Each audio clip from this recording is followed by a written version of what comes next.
Hello and welcome, my name is Boneless and recently I've been playing some Wingspan. And by happy accident I just clicked on record when I saw that I had a pretty sick start on this one. And I'm happy I did because this ended up being a completely crazy game. I got 172 points, which is my personal high score, and I'm gonna be real with you, it's probably the biggest high score ever recorded in a Wingspan game. Wingspan is like a board game, which is also turned into this Steam app that you're watching. So you can buy this on Steam. It's a great in-between game, between Dota games or something like this. So this opening hand was not 10 out of 10, but it's pretty close. Because what I did is I had the Chihuahua Raven in my hand, and then the Killdeer was one of the 3 cards available, so I had to like waste a turn getting the Killdeer, and then I could play the Killdeer, and then I had to get 2x on the Killdeer and use one of them to draw some cards, and then I played the Chihuahua Raven. And now you're pretty much caught up to what I've been doing this game. The rest of my turns have just been playing the middle row, getting some cards, getting some resources, trying to figure out which cards to use. So my plan is to get all 5 cards in the middle row, because I have struck gold when you get the Chihuahua Raven and the Killdeer.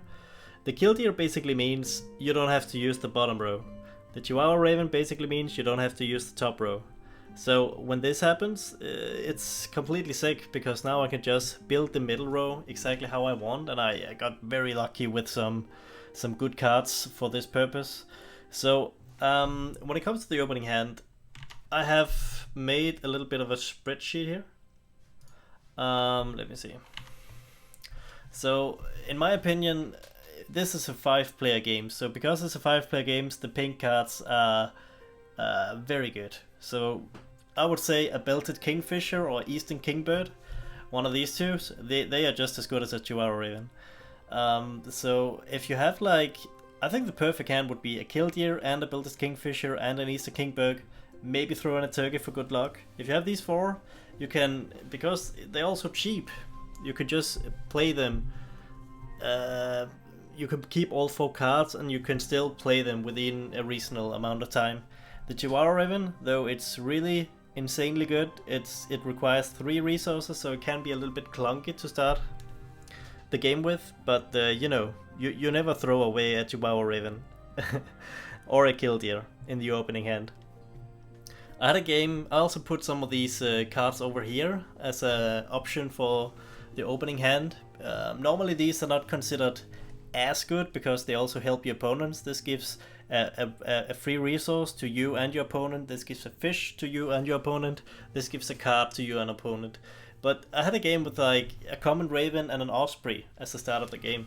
That game was also like 150 points. It's pretty sick because you just play the osprey.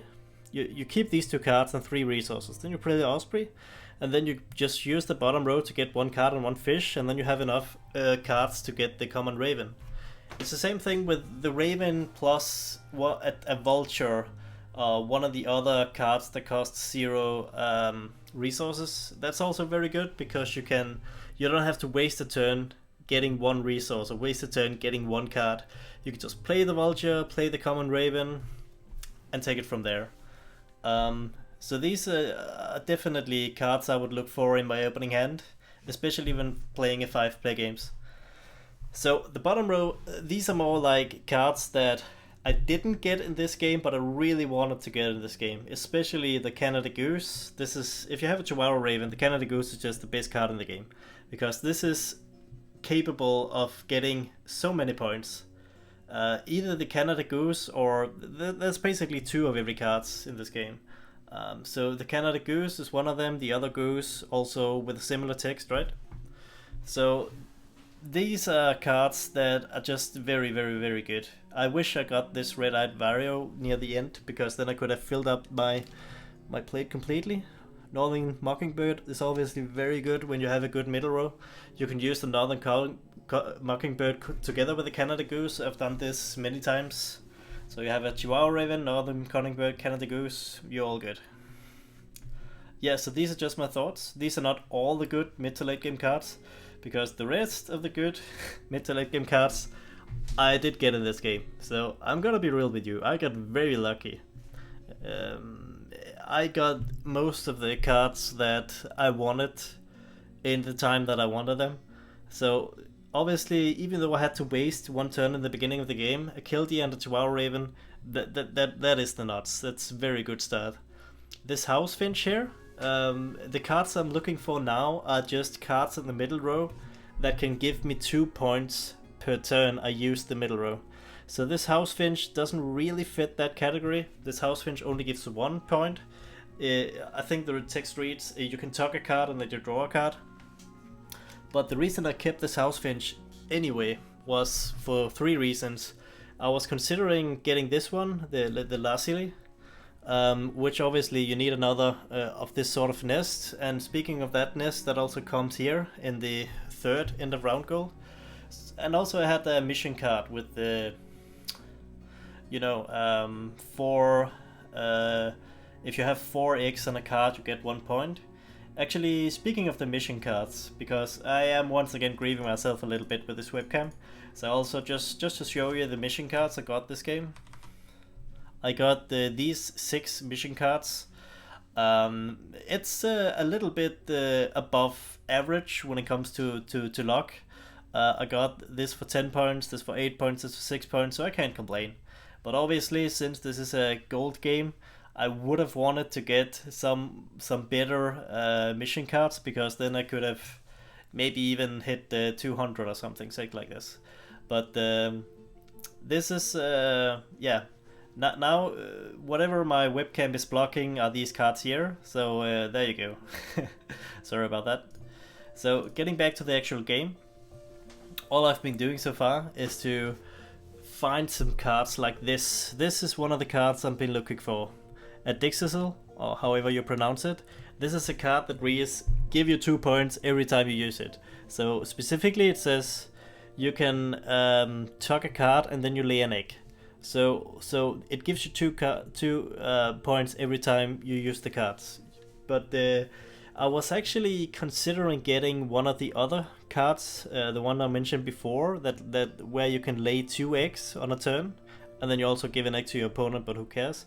But I ended up not using that card anyway, because I was afraid that I would just get too many eggs, because I already had this Dixisel, which I consider a better card.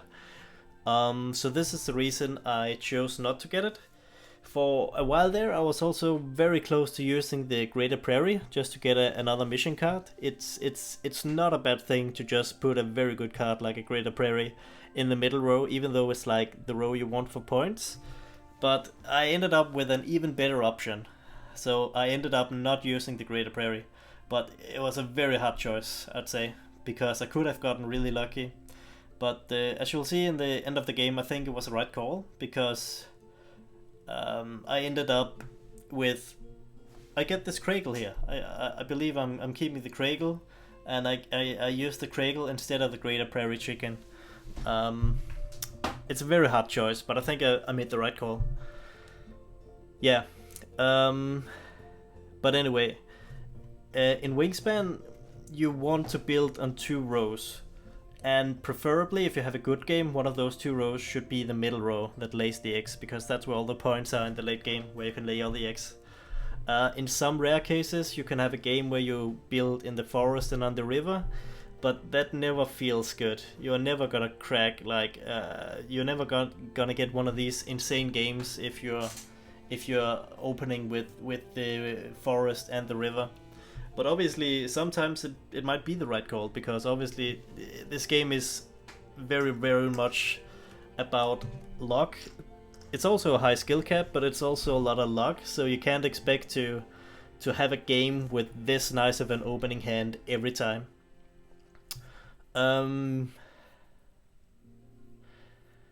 Yeah, so here I believe I'm considering to get the Craigle. Yeah, I'm getting the Craigle. And then I'm considering to buy this card to put in my forest. That costs 3 mice. 3 mice gives 8 points. And this just speaks to it. It's a really good card. It's 8 points is amazing. When you have this, the Chihuahua Raven Killdeer, all you want for your top and your bottom rows are basically just high point cards, preferably the one with the mission cards as well. But I was still a bit hesitant to get the I can't remember the name, the forest owl that gives 8 points and costs 3 mice, because it doesn't really do anything else. But that's really a luxury problem, because you can never really say that it's a bad play to play a card that gives you 8 points. But yeah, I had a few other games that also was pretty insane lately. I had a game. Yeah, what have I just shown? I had a game where I got 151 points, where I took 65 points with this combo. This is a combo I was talking about before. I had the Sandhill Crane with a Grey Catbird, throw in a Northern Mockingbird, a Dark-Eyed Junko, and a Killdeer. Oh my god, that was sick. It didn't end up being my high score, but 151 points is still very good. Then I had another game with like 164 points. And also had the Raven Killdeer opening in that game, I believe. I'll just find it, whatever.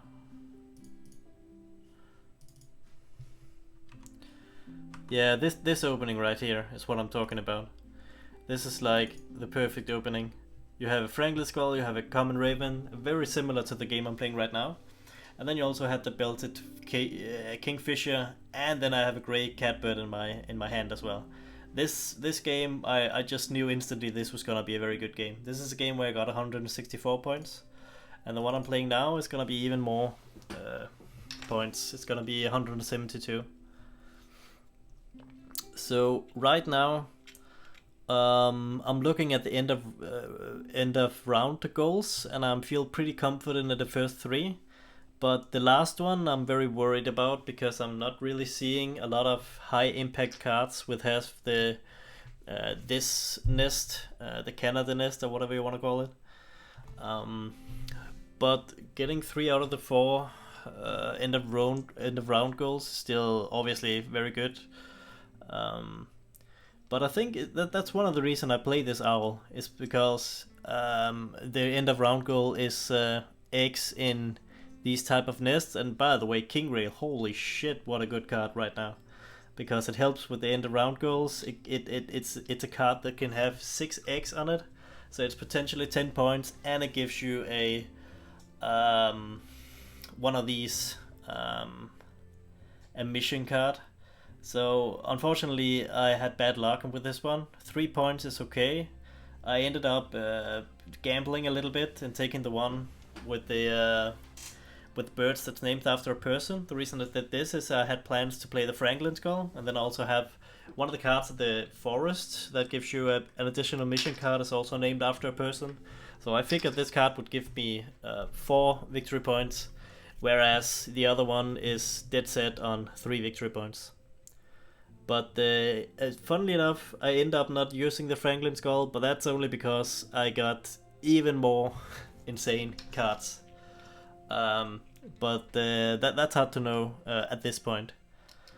So I'm pretty happy with the way I played this, but I think I made some small errors along the way, but it's definitely minor errors, and maybe based on what I couldn't really predict when all is said and done.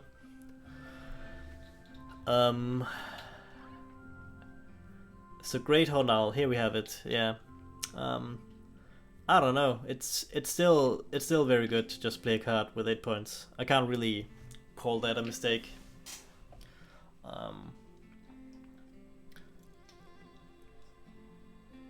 Yeah.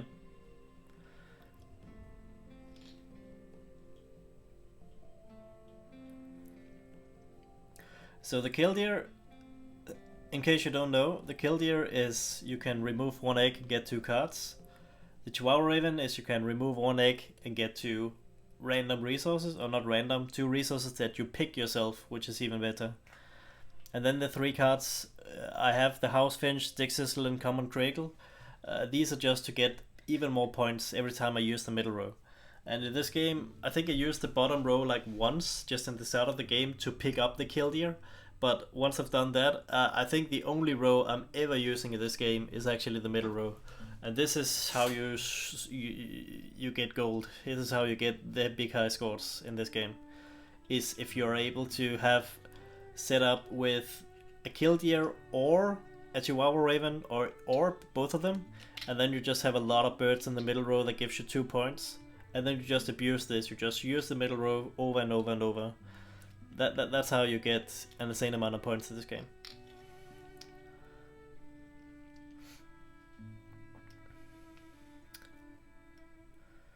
And the House Finch, even though I don't consider it as good of a card as the Dixisel and the Common Cradle, it still has room for a lot of eggs. So here I get the second in the round goals because I have 8 eggs in this type of nest. So I'm obviously very happy with that. So I didn't really need the Great Horned Owl to get the in the round goals, but you know, it's still fine.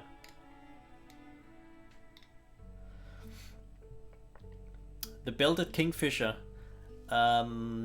It's very hard to say if it was a mistake to play this card, because I already knew that I was gonna have plenty of food, but at the same time the Belted Kingfisher was a card with a star nest, which means it can help me with the next 2 end of round goals. And also the Belted Kingfisher, I believe, costs a wild resource, which is a mission card I'm getting maybe soon or maybe before this. I don't think I have it yet, but I'm getting it soon. But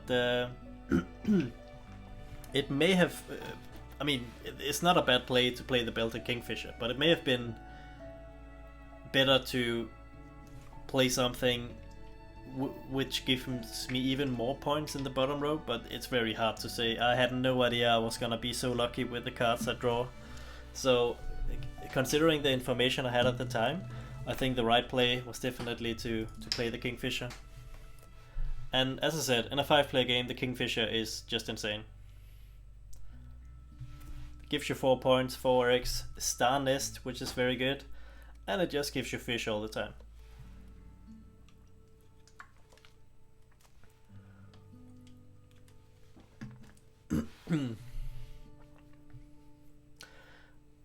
So these hummingbirds, obviously I'm very happy that some of my opponents are using them. Especially, I think one of the opponents is using a card that gives all the players cards, and that's just... The sad truth about this game Wingspan is that if you...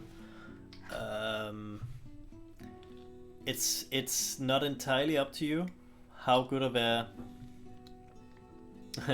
I can't believe I even consider this. Obviously I should take the one with 6 points already. Jesus. Yeah, no, but what I was saying is the sad truth about Wingspan is, even though it's a very good game and it's very fun and there's a high skill cap, most of what this game is and most of what most game is like a lot of luck. It's about how much resources and cards are your opponent's going to give you and how good of a draw do you have yourself. So look at this, Hummingbird, Purples, Galloween, all of these nice cards that just helps me out. So, but even though there is a case to be made that Wingspan has a very, very huge luck factor, it's still a very enjoyable game. I've played it a lot recently. And this game, just to illustrate my point, this game is like 172 points, but at the same time I could have gotten even luckier. I think there's always something to improve. You can expect to be 100% lucky all over. I was, I don't know, 92% out of 100 lucky in this game, so I can't complain. But obviously, if I don't think it's impossible to hit 200 in a game of Wingspan. I mean, this game was pretty close. If I had just some better mission cards, and if I didn't if I had like, if I didn't have to start the game by like quote unquote wasting a turn by picking up one card. You know, these little things, because at the end of the game I actually didn't have all my eggs laid yet. So if I had just one more turn, I could have gotten 2, 4, 5, 10 more points just from one turn. So it's small things like that that really adds up in the end. So very good piece of advice I would give to everyone who plays Wingspan is the only thing you need to think about in the early game is how to not have so many of those turns where you just get one resource or just get one card. So those are the turns you really wanna avoid at all costs. This is why Kill the and Chihuahua Raven are so good, because one, you have to lay egg sometimes, but even when you lay egg, you get like with just a Kill the and nothing else, you get like 1 egg and 2 cards early in the game. That's like 3 times better than just a round where you get 1 card, right? And obviously the other reason is, as I already mentioned, if you have a Killdeer, you already have a way of... Oh, nice. That's a good mission card. But if you have a Killdeer, you already have a way to get cards, which means you don't have to invest any cards in the bottom row. So this is why Killdeer and Chihuahua Raven together are just so good.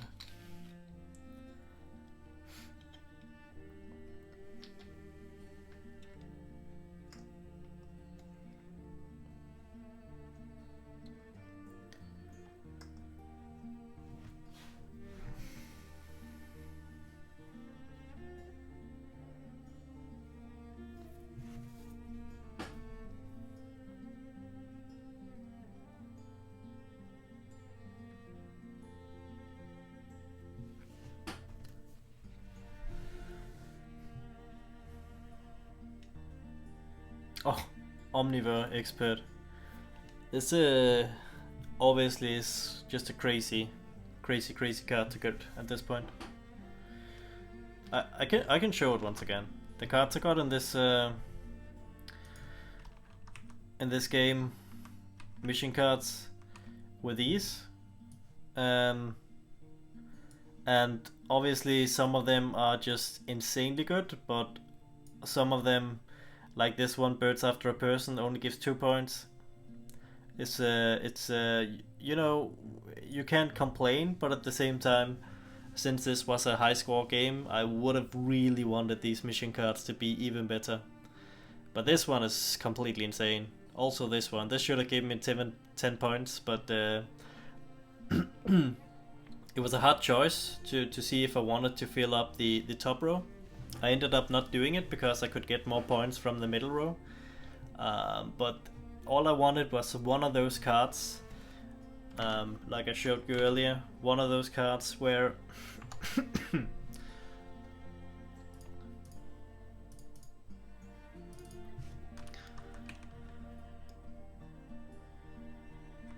oh yeah, here it is. Like this red-eyed Vario. That's all I wanted. It's one of those cards, so I could play another bird in the top row. It would have gotten me some more points as well. So you know, there's a lot of small things in this game that could have gone differently. But when everything is said and done, look at this board. I mean, this Killdeer Chihuahua Raven setup with 2 cards that gives 2 points every time you use it, along with a Finch that gives you 1 point and a card every time you use it, and then you have just godlike cards all over. The Kingfisher, I already explained why that is good, but the King Rail and the Whooping Crane and the red coated Root Picker and the Cassin's Roach, those are just to get even more mission cards, and that's exactly what I want. Because, as I said, the only thing I need from the bottom row and the top row is just to get points, because everything else is handled in the middle row. I get cards, I get X, I get resources. So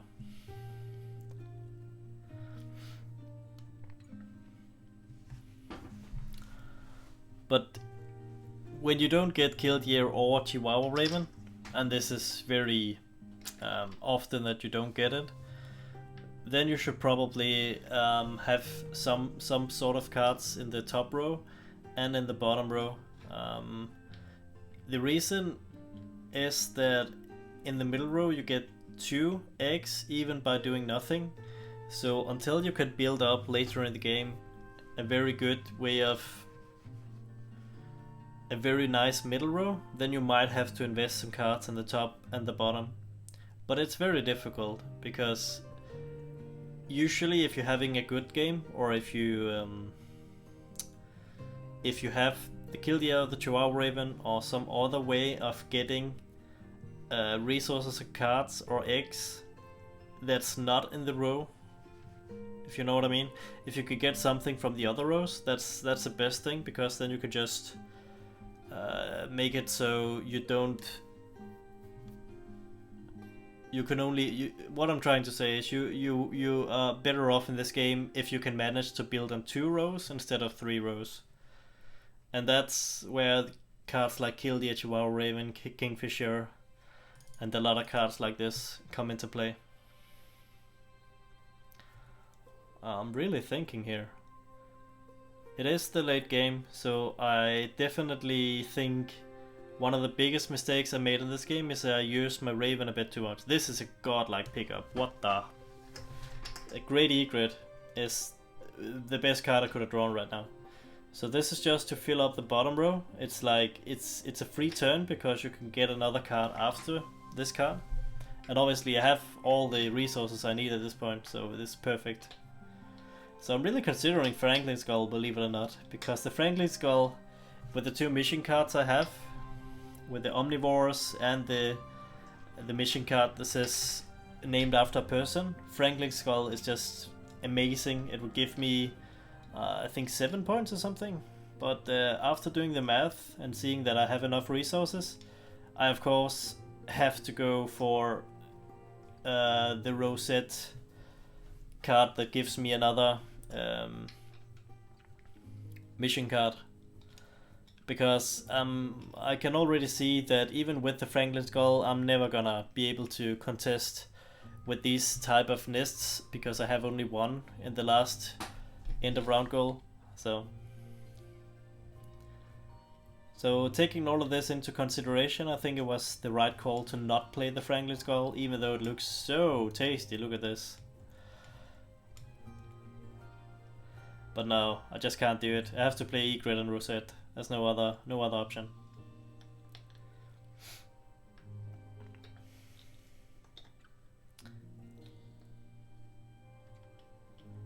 Yep, so that's exactly what I'm gonna do. So I think some of the small blunders I did at the end of the game is that I used the Raven, I think 1 or 2 turns too much. I could have saved like 2 eggs if I hadn't used the Raven, but I'm still cutting it very close, and it's hard to say how many resources my opponent is gonna give me. So right here, for example, I have 3 resources left, and I have 1 card I might buy, and this is the whole reason. Birds with Geography in the name is the only card I can go for here, and I mean, I have an American Woodcock, so it's not bad by any means, but I really wanted to just spend the last couple of turns just playing the middle row to get some more points and to fill up, get all 41 eggs going. But I see that the American Woodcock is helping me in a lot of ways here. It's helping me with it's giving me 9 points just to play it, which is good, minus the 2 eggs, so that's 7 points. But then it helps me with 2 of the mission cards I have. It helps me with the mission card that tells me that I have to get as many cards, as many birds in the. I get 2 points per bird in the lowest row, if that makes sense. So if I play the Woodcock, I will get another 2 points just from that, and also I would get 3 points from the crappy mission card I just picked up. So I felt, so putting all that together, So it's 7 points plus 5 points, so it's basically 12 points to play the American Woodcock. And in the middle row I would get 10 points. So, you know, it's cutting it close, but I think it was the right play. It was just bad luck that I kinda had to do it, because obviously I wanted the last couple of turns to just be me using the middle row as much as possible. That was my plan, but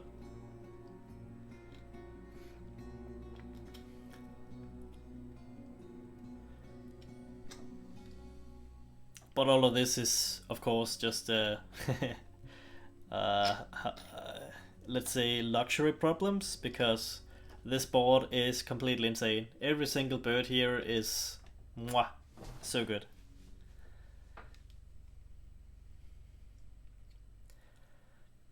So obviously I was very lucky, but you have to be very lucky if you're gonna get insane scores like this.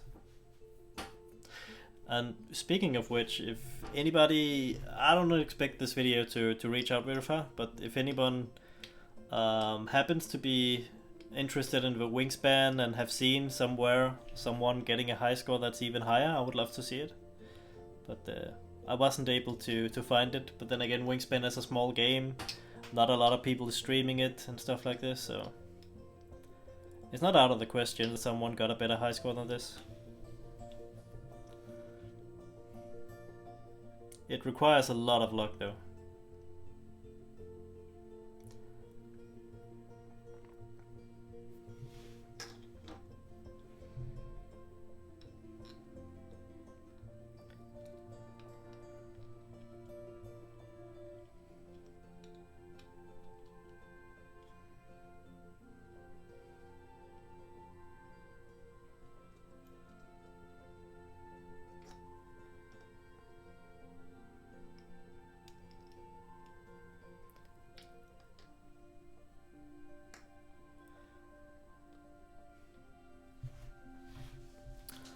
So at this point, I played all the cards I wanted to. All I'm thinking about is whether or not to use the killdeer in the previous round. I ended up not using it because the killdeer would cost me 1 point, and I was banking on the fact that one of the opponents would give me a point so I could and I think they actually do. Yeah, there we go. I get a card.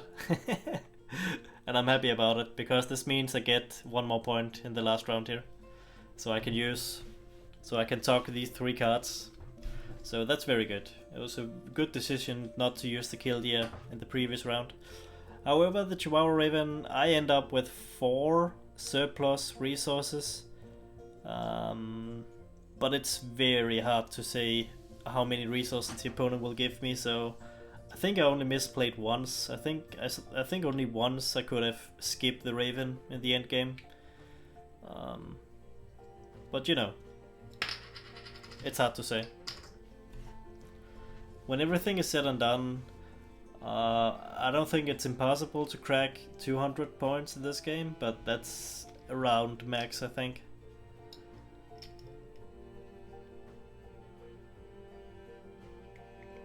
But just to crack 150 is completely insane. You know, you could also say if the last end of round goal would have been in my favor as well, then I could have gotten some more points in the mission cards. I could have gotten more points. But it's a game that's so heavily based on luck in every single round, so you can always say stuff like this.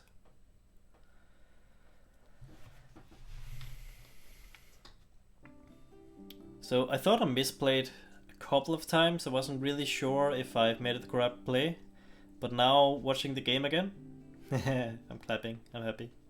But now watching the game again, I don't think I did that much wrong actually. It's only the only thing I could have done differently was not using the Raven in the end game. Like once, maybe twice, but then I would have been cutting it close. So that's the only thing I could have done differently, so yeah. But I think I showed you all of the pictures already. So once again, opening hand, Killdeer or Chihuahua Raven, or just some other stuff. Belted Kingfisher, Easter Kickbirds, Turkey Vulture, very good cards, especially if you're in a 5-player game. So these are cards I would look for in the early game. And then in the late game, you pretty much just look at my board. All of these cards are good for the mid to late game. Like right here. All of these cards are amazing. And the cards that I didn't get, these 5 cards here are amazing. I just put in the Atlantic Puffin just to say that every single card that draws you 2 bonus cards are very good. Because obviously you can high roll and get like 8 or 7 or 10 points, which is... Then it gets completely out of control. And then the Atlantic Puffin, it's just 8 point by itself, and the Star Nest, like what the fuck. Very good card. But yeah, the Canada Goose is if I got that card, like instead of the House Finch or something like this, then I could have gotten even more points. But that's the way of the game. You can't be lucky every time. But anyway, this was a very different video today. I'm pretty much still retired, but I might upload stuff like... apparently I'm uploading random games as of late, so bear with me. I hope you enjoyed it, nevertheless, and have a great whatever day it is.